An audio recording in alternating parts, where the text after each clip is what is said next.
Hyderabad city శివారు ప్రాంతాలను భారీ వర్షం ముంచెత్తింది. నగరంలో ఒక్కసారిగా వాతావరణం మారిపోయింది. పలు ప్రాంతాల్లో కుండపోత వర్షం కురిసింది. దాదాపు 12 సెంటీమీటర్ల వర్షపాతం నమోదైంది. గచ్చిబౌలి, జూబ్లీహిల్స్, బంజారాహిల్స్, పంజాగుట్ట, కూకట్పల్లి, హిమాయత్ నగర్, వరస్థలిపురం, ఉప్పల్, ఎల్బీ నగర్, హయత్ నగర్, దిల్సుఖ్ నగర్, కుషాయిగూడ, కాప్రా, కీసరా తదితర ప్రాంతాల్లో భారీ వర్షం కురిసింది. ప్రధాన రహదారులు వర్షం ధాటికి జలమయమయ్యాయి. బంజారాహిల్స్ లోని కమాండ్ కంట్రోల్ సెంటర్ దగ్గర భారీగా వాన నీరు నిలిచిపోయింది. రోడ్లపైకి భారీగా వరద నీరు చేరింది. డ్రైనేజ్ లో పొంగి పొర్లుతున్నాయి.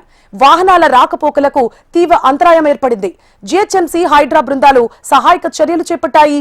నగర మేయర్ విజయలక్ష్మి అధికారులతో కలిసి జలమయమైన రోడ్లను పరిశీలించారు. వర్షం కారణంగా వాటర్ లాగింగ్ పాయింట్ల దగ్గర నీరు జామ్ అవ్వకుండా అధికారులు పర్యవేక్షిస్తున్నారు. మరోవైపు మ్యాన్ హోల్స్ ఓపెన్ అయ్యే అవకాశం ఉందని వాహనదారులు గమనించాలని సూచించారు.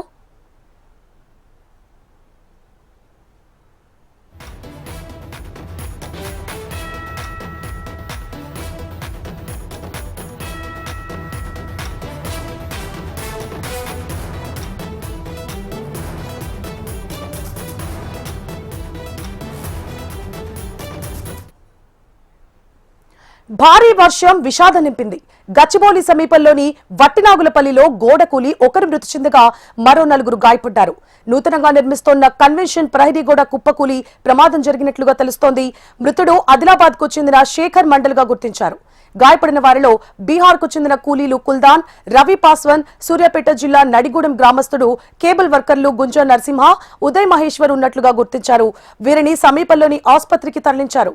అదేవిధంగా ఆసిఫ్ నగర్ సమీపంలోని అఫ్జల్ సాగర్ లోని మంగారు బస్తీలో 2 గల్లంతయ్యారు. నాలాలో మామ అల్లుడు కొట్టుకుపోయారు. ఇటు ముషీరాబాద్ లోనూ ఓ యువకుడు నాలాలో కొట్టుకుపోయినట్లుగా తెలుస్తోంది.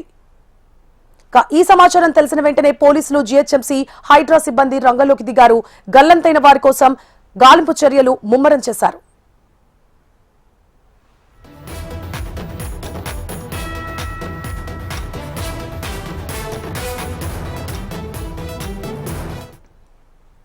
హైదరాబాద్ సిటీలో ఇవాళ కూడా భారీ వర్షం కురిసే అవకాశం ఉందని వాతావరణ శాఖ వెల్లడించింది.